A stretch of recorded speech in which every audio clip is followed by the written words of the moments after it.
Атай шалқан егіпті. Шалқаны үйдей, тіптен үйден дәу болып өсіпті. Атай шалқанды жерден суырып алмақ болып, шалқалай тартады. Олай тартады, былай тартады, бірақ шалқанды атай суырып ала алмайды. Атай көмекке әжейді шақырады.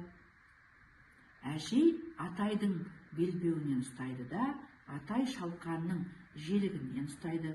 Олай тартады, былай тартады, бірақ шалқанды суыра алмайды.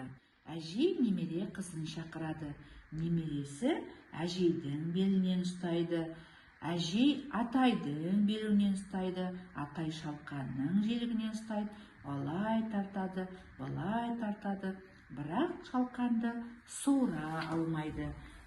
Немересі күшігін шақырады. Күшік немере қыздың етегінен ұстайды.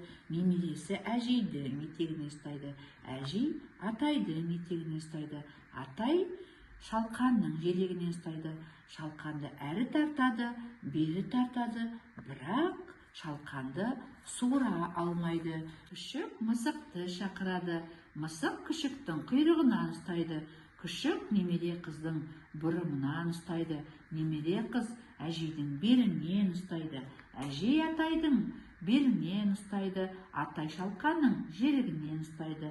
Шалқанды алай тартады, белай тартады, бірақ шалқанды суыра алмайды.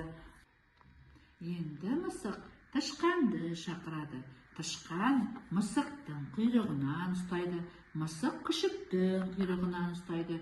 Күшік немере қыздың бұрымынан ұстайды. Немере қыз әжейдің белінен ұстайды. Әже атайдың белбеуінен ұстайды. Атай шалқанның желегінен ұстайды. Шалқанды әрі тартады, бері тартады, бірақ шалқанды барлығы қосылып ақыр соңында суырып алады.